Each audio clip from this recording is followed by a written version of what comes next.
Lieutenant Commander Sarah Martinez walked into the Pentagon War Room with her head held high. The morning briefing was about to begin, and she could feel the eyes of every person in the room following her movements. At 28 years old, she was the youngest officer ever to hold her position in Naval Special Operations Command. The war room buzzed with conversations between high-ranking military officials. Generals, admirals, and various department heads filled the leather chairs around the massive mahogany table. Maps covered the walls, showing conflict zones across 3 continents. Red pins marked active operations, while blue ones indicated completed missions. Sarah took her assigned seat near the middle of the table. She opened her briefing folder and reviewed her notes one final time. Today's meeting would determine the future of a critical operation in Eastern Europe. Intelligence suggested enemy forces were planning something big, and time was running short. Well, what do we have here? Came a voice from across the table. Commander Jake Rodriguez, a Navy SEAL with 15 years of combat experience, was staring at Sarah with a smirk. Did someone's secretary get lost on their way to the coffee machine? Several officers chuckled softly. Sarah had faced this type of comment countless times throughout her career. Being a woman in special operations meant proving herself over and over again. She had learned to keep her emotions in check and respond professionally.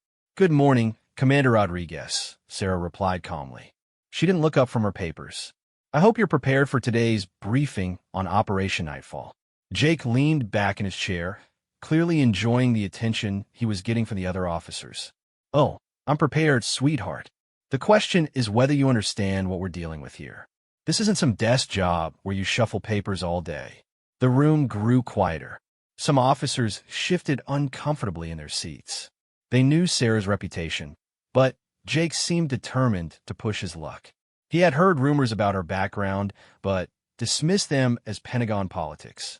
"Tell me, Lieutenant Commander," Jake continued, emphasizing her rank with obvious sarcasm, "how many real combat missions have you actually been on? And I don't mean sitting in a safe bunker watching drone feeds." Sarah finally looked up from her papers. Her dark eyes met Jake's gaze directly. There was something in her expression that made him pause for just a moment. But his ego was too big to back down now.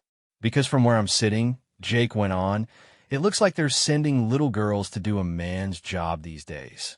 Maybe you should stick to planning office parties instead of military operations."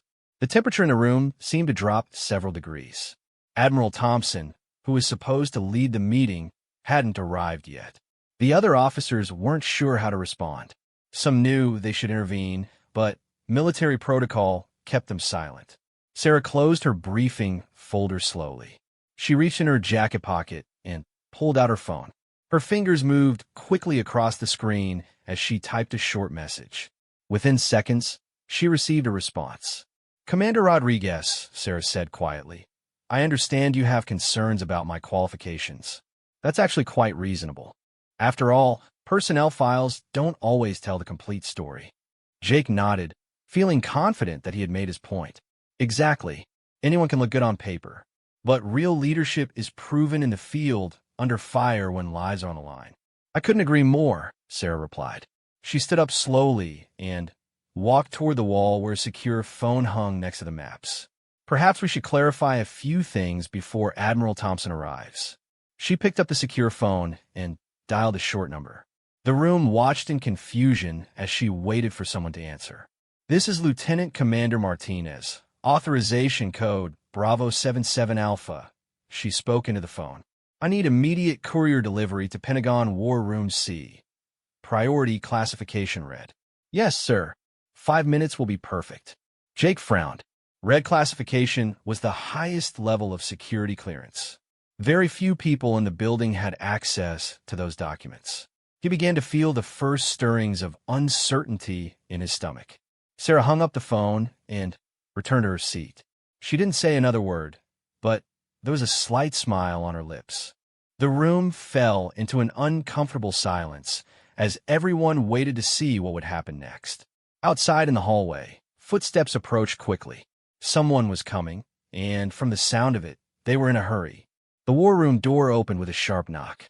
A young Marine corporal entered carrying a black leather briefcase handcuffed to his wrist.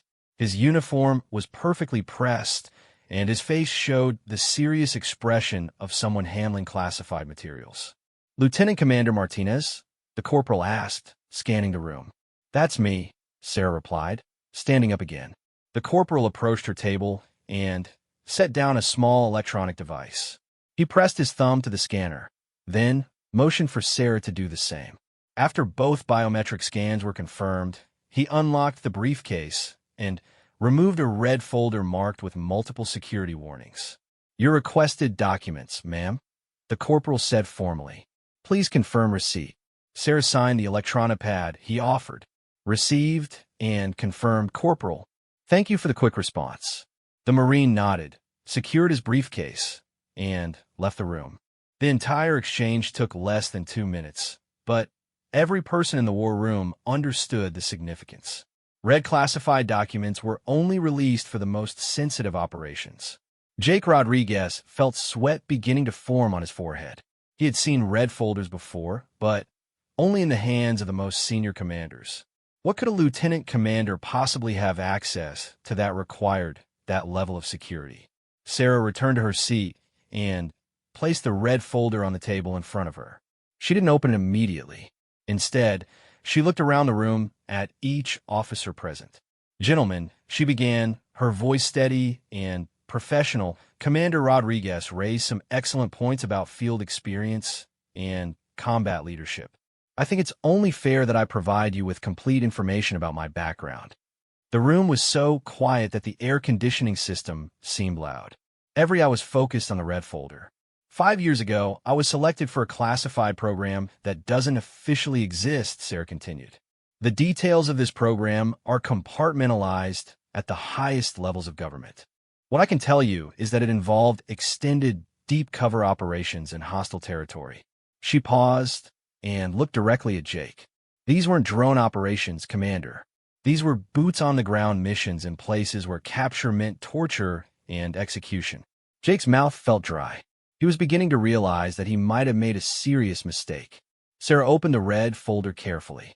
The first page contained a photo of her, but she looked completely different.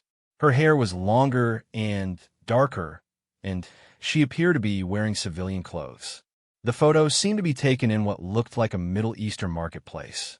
"This photograph was taken in Kandahar province, Afghanistan," Sarah explained. "I spent 18 months embedded with Taliban leadership, providing intelligence that prevented 3 major terrorist attacks on American soil." She turned the page. The next document showed a mission summary with most of the details blacked out for security reasons. But the casualty report was clearly visible.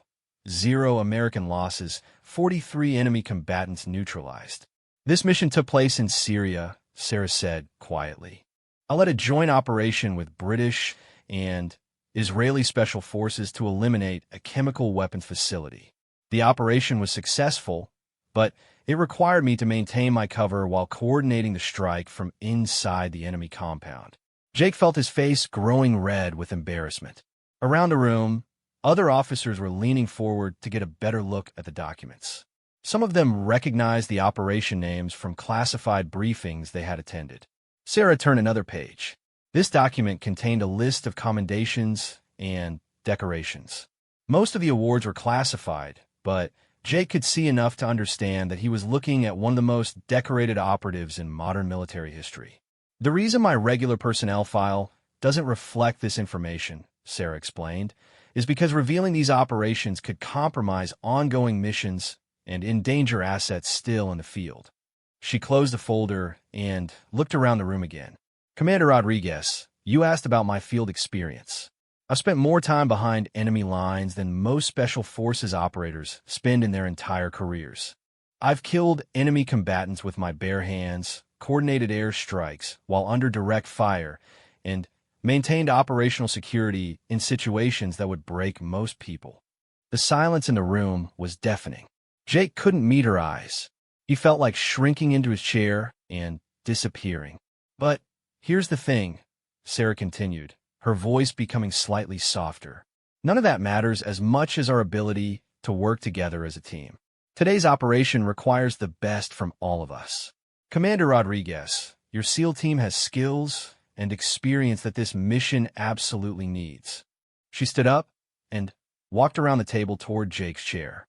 What I need to know is whether you can put aside whatever assumptions you made about me and focus on completing this mission successfully. Jake finally looked up at her.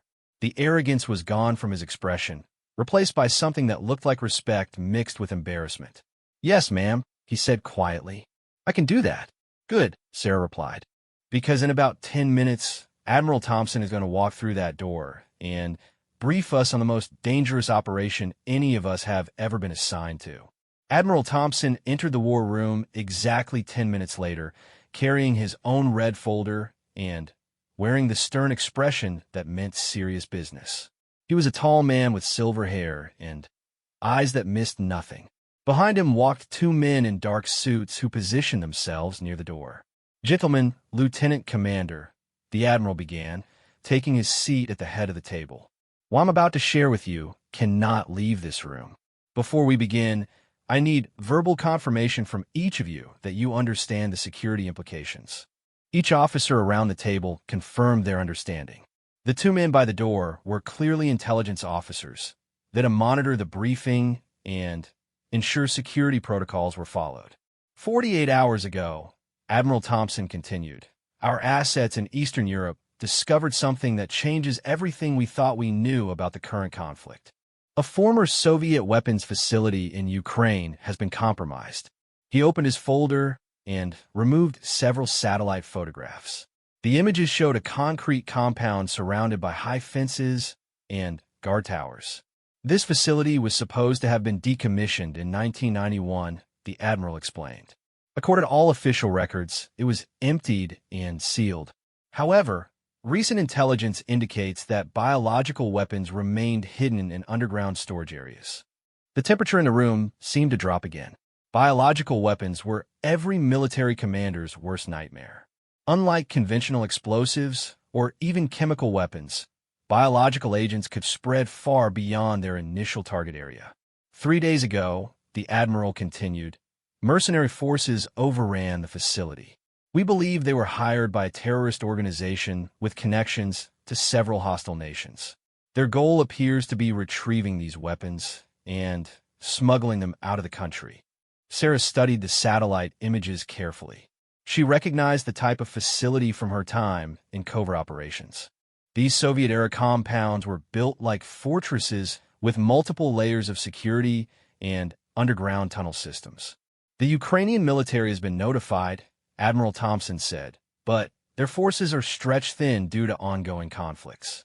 They've requested international assistance, but any official response would take weeks to organize and approve. Jake Rodriguez leaned forward in his chair. "What's our timeline, Admiral?" "Intelligence suggests the mercenaries will complete their retrieval operation within 72 hours, the Admiral replied grimly. "Once they have the biological agents, they'll move them through a network of safe houses toward the Romanian border. From there, the weapons could be transported anywhere in the world." The implications were staggering. A small team of terrorists with access to weaponized biological agents could kill thousands of people in any major city. The attack wouldn't be limited to military targets. Innocent civilians would be the primary victims. "This is where you come in," Admiral Thompson said, looking around the table. "We need a small team to infiltrate the facility, neutralize the mercenary forces, and secure the biological weapons before they can be moved." He turned to Sarah. "Lieutenant Commander Martinez, your experience with deep cover operations makes you the natural choice to lead this mission. You'll coordinate with Commander Rodriguez's SEAL team to provide tactical support." Sarah nodded. "What's our insertion method, Admiral?" "You'll be transported by submarine to within 50 miles of the Romanian coast," Thompson explained. "From there, a small boat will take you to shore under cover of darkness. Local assets will provide ground transportation to the target facility." Jake was studying the facility photographs intently. "Admiral, this compound looks heavily fortified. What kind of resistance should we expect?" "Current estimates suggest between 30 and 40 mercenaries," Thompson replied. They're well-armed and experienced, but they're not expecting outside interference. The element of surprise will be your primary advantage. One of the other officers raised his hand. Sir, what about extraction? Even if the team completes the mission successfully, getting out of the area could be extremely difficult. Admiral Thompson's expression became even more serious. That's the most challenging aspect of this operation. Official extraction isn't possible without revealing American involvement. The team will need to make their way back to the coast independently. The room fell silent as everyone absorbed this information. They were being asked to undertake an extremely dangerous mission with no guarantee of rescue if things went wrong. Sarah broke the silence. Admiral, what happens to the biological weapons once we secure them? A separate team will handle final disposal, Thompson replied.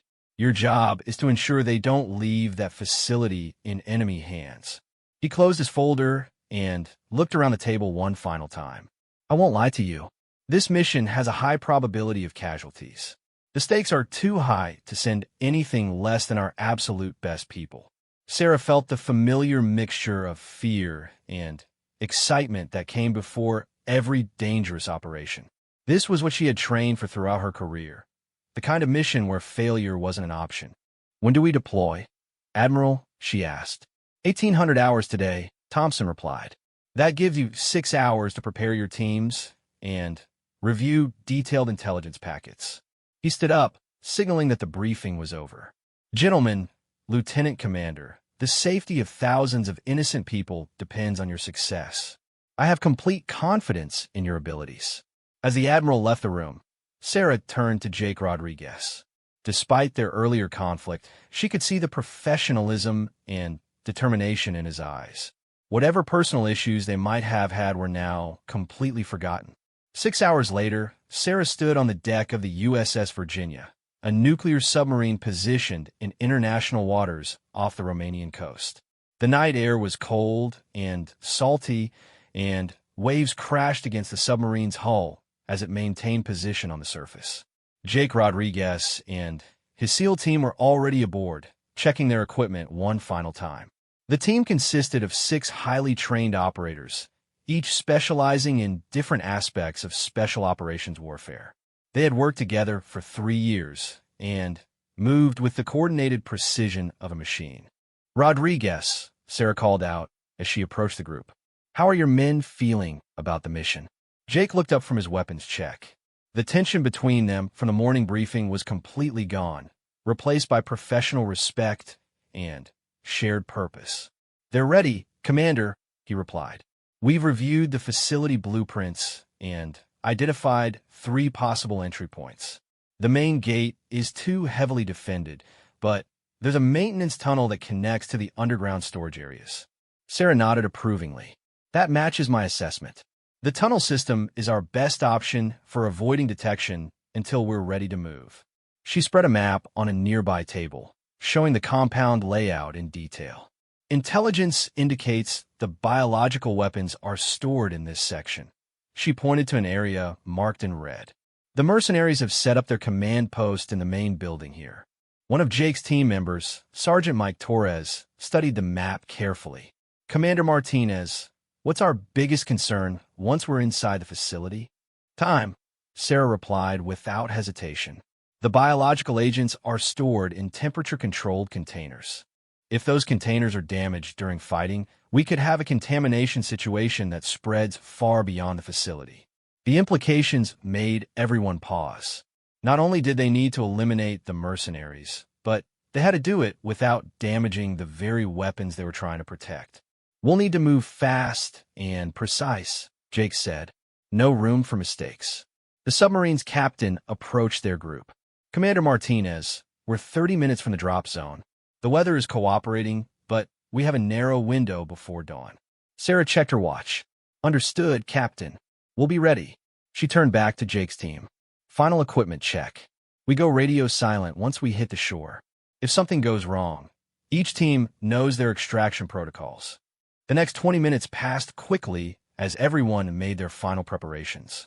Sarah changed into her combat gear, dark clothing designed to blend into shadows, body armor that provided protection without limiting movement, and night vision equipment that would give them a crucial advantage in darkness. Her personal weapons included a silenced pistol, combat knife, and compact assault rifle. But, more importantly, she carried electronic devices that would allow her to disable security systems and communicate with intelligence assets if necessary. Jake's SEAL team was equipped for direct action. Their weapons were designed for quick, decisive engagements. Explosives, breaching charges, and specialized ammunition that could penetrate body armor and barriers. 2 minutes to launch, the submarine captain announced over the intercom. Sarah gathered everyone around the map one final time. Remember, our primary objective is securing those biological weapons. Everything else is secondary.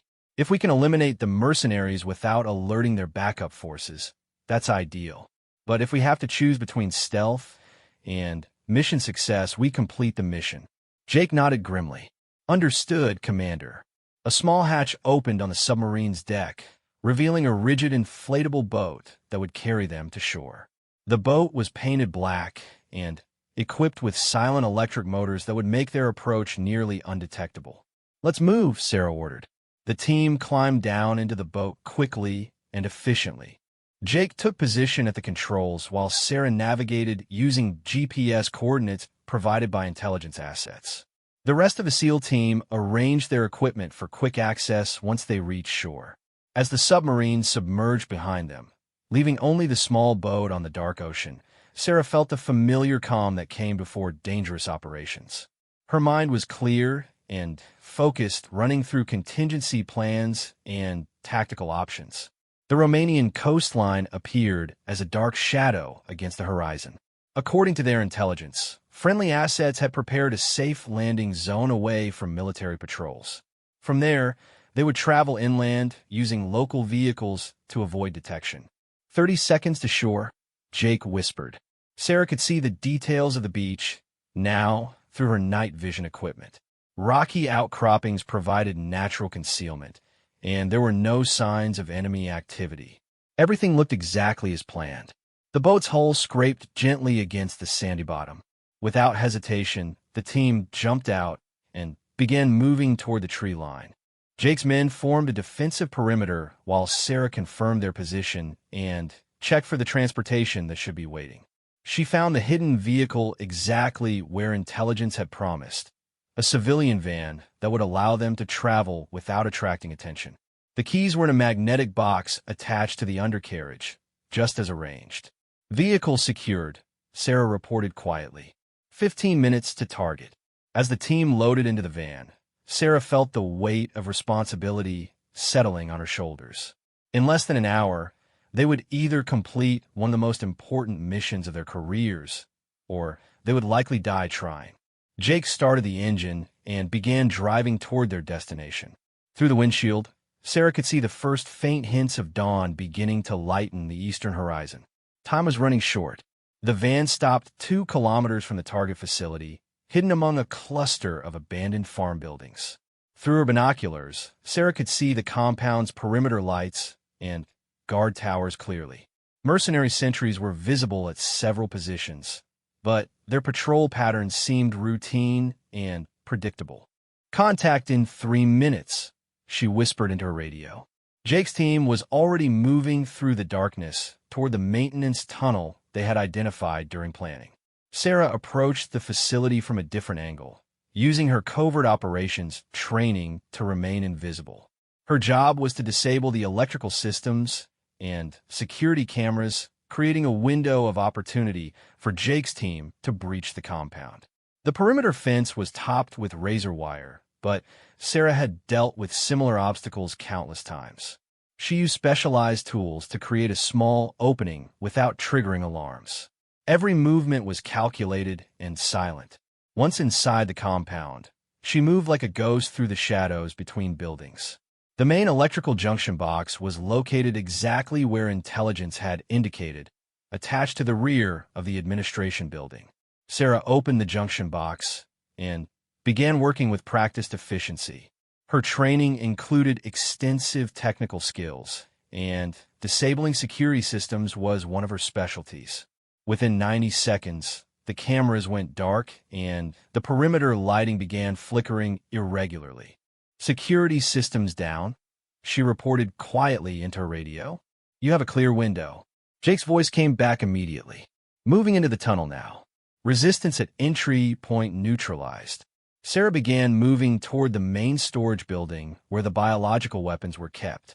According to intelligence, the mercenaries had stationed guards at this location around the clock. She would need to eliminate them without alerting the rest of the compound. Through her night vision equipment, she could see 2 guards standing near the storage building entrance. They were armed with assault rifles and appeared alert. Taking them down silently would require perfect timing and execution. She moved into position behind a concrete barrier about 30 meters from the guards. From this angle, she could reach both targets quickly, but she would only have seconds to act before one of them could sound an alarm. Sarah drew her silenced pistol and checked the ammunition. Then she picked up a small stone and threw it toward a pile of debris on the opposite side of the building. The sound caused both guards to turn their heads in that direction. In the 3 seconds while they were distracted, Sarah moved. She covered the distance between her position and the guards with deadly efficiency. The first guard went down before he even realized someone was behind him. The second guard started to turn, but Sarah's blade found its target before he could cry out. "Storage building secured," she reported, beginning search for biological materials. Inside the building, she found exactly what intelligence had described: a series of temperature-controlled storage units containing containers marked with biological hazard symbols. The containers were intact and secure, but she could see evidence that the mercenaries had been preparing to move them. "Jake, what's your status?" she asked quietly. "We've eliminated 6 hostiles and secured the underground areas," came the reply. "But we've got a problem. There are more mercenaries here than intelligence estimated. I count at least 50 enemy combatants, and they're starting to organize a response." Sarah felt her heart rate increase. 50 enemies was far more than their small team could handle in direct combat. They needed to complete the mission and extract immediately. "Can you reach the main building?" she asked. "Negative," Jake replied. "Too much resistance between our position and the command post. We're going to need a diversion." Sarah looked at the biological storage containers and made a decision that would either save the mission or get them all killed. She began setting charges around the storage building, not to destroy the containers, but to create an explosion that would convince the mercenaries their entire operation was compromised. "Jake, in 60 seconds, there's going to be a very loud explosion on the north side of the compound," she reported. "Use the distraction to advance toward the main building. Eliminate their leadership, and the remaining forces should scatter." She finished placing the charges and moved to a safe distance. The explosion needed to look like an accident, not a deliberate attack. If the mercenaries thought someone was trying to destroy the biological weapons, they might panic and try to move them immediately. "Charges set," she reported. 30 seconds. Through her radio, she could hear gunfire as Jake's team engaged enemy forces in the underground tunnels. The sound of combat was growing more intense, which meant they were running out of time. 10 seconds, she warned. The explosion lit up the night sky and sent debris flying in all directions. Sarah had calculated the charges precisely, enough to destroy the building and create massive confusion, but not enough to damage the actual storage containers, which were protected by reinforced concrete. Immediately, she heard shouting and running footsteps as mercenaries rushed toward the explosion site. Jake's team used the confusion to advance through areas that had been heavily defended moments before. "We're in the main building," Jake reported. "Enemy commander eliminated. Remaining forces are retreating toward vehicles." Sarah began moving toward the extraction point they had identified during planning. The mission was successful, but they still needed to escape before enemy reinforcements arrived. As she reached the perimeter fence, she could see Jake's team emerging from the facility. They moved with the disciplined urgency of professionals who knew their work was done. 30 minutes later, They were back in the van and driving toward the coast. The biological weapons were secure, the mercenary operation was destroyed, and their team had suffered no casualties. "Commander Martinez," Jake said as they drove through the early morning darkness, "I owe you an apology for this morning." Sarah smiled for the first time in 24 hours. "Jake, after what we just accomplished together, I think we can call it even." Behind them, smoke continued to rise from the destroyed facility.